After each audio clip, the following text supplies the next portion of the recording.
so I'm back, and today we'll be doing a little bit of upgrading maintenance on the race car.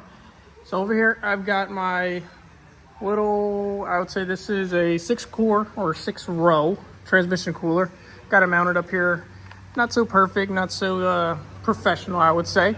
But we're going to be upgrading this smaller unit for a 16-row unit, and we're using the same fan. Probably making some brackets, maybe moving it to the front a little bit. I'm trying to find a good spot for it. This seems like a nice area, but it's just the core is a lot bigger than this area, so it's kind of hard to find a spot for it, especially with having subframe connectors. You can't run it on the sides. This is usually where everyone runs it. Obviously, I have my fuel cell here as well, so if anything, I end up making this flat, maybe making a couple brackets for it to make it nice and even, and then mounting it back in the same location. It's pretty simple, pretty easy. Let's go over here and take a look at our new unit. So like I said, we'll be reusing the old 10-inch fan. I've got this new 16-row unit. I've got two 8AN to push lock fittings right here that we'll be putting and threading on this, and then obviously throwing your hose over and put some hose clamps just like the old unit. So let's get into it and hope you guys enjoy.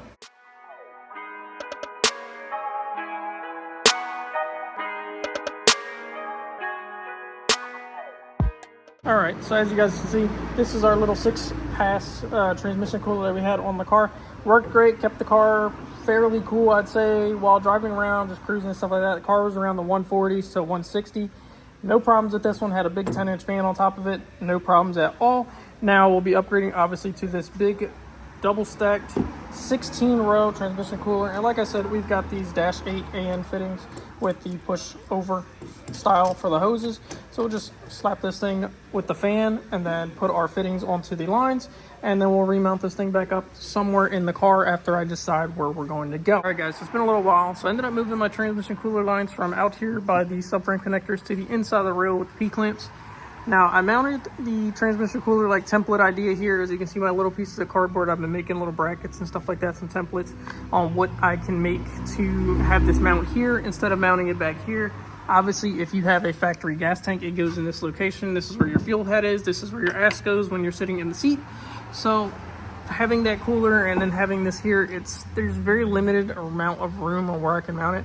Plus, I don't need it right here. This is a big weight alone just when this thing is full, so I can put a little bit of weight here in the front of the tire as well. As long as we can get as much weight to the back of the car as possible, the better. But this is going to mount here. It has a lot more airflow on top. It's not going to be budged up against the bottom of that. Sorry for that.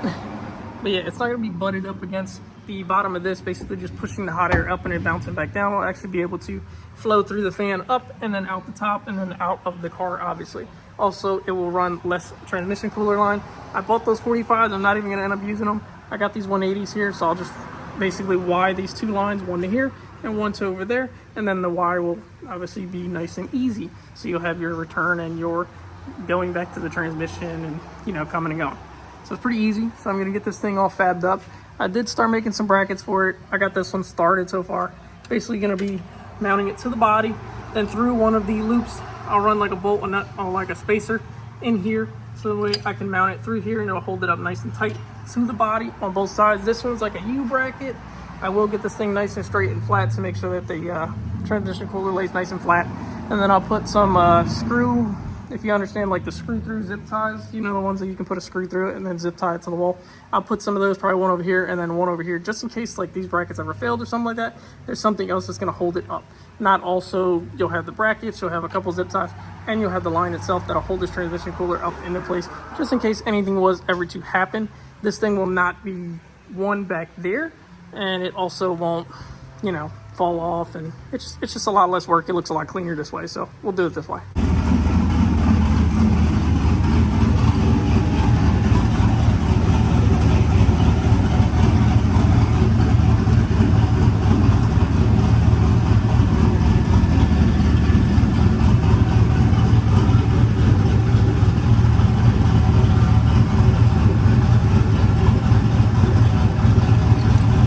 Alright guys, so it's the next day and the weather has went to shit. It is now raining here in sad New Jersey.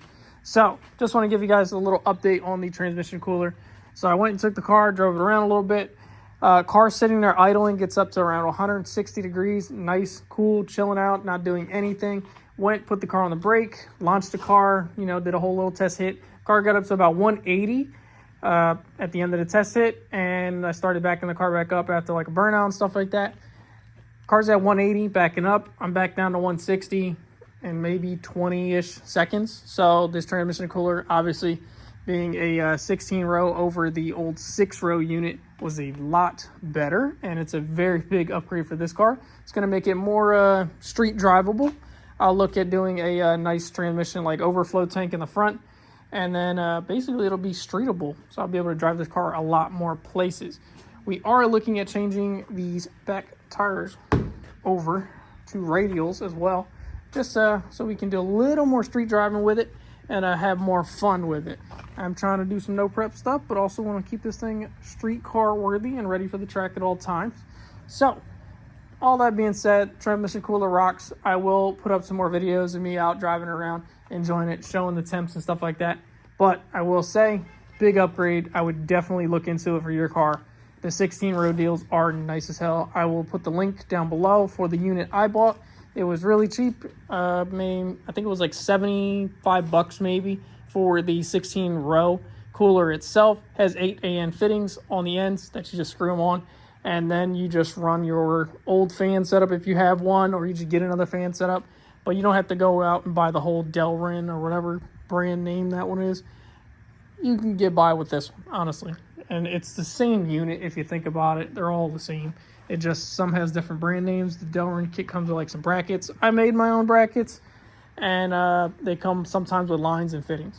Obviously, you can get all that stuff in bulk or just in like a kit or something like that, like I did with my 8AN stuff. So, all that being said, hope you guys enjoyed. I'll shoot you guys some more videos. We're definitely going to get back into it. Weather's cooling off. We're getting to boost weather, and we're going to go have some fun at the track. Catch you guys on the next one.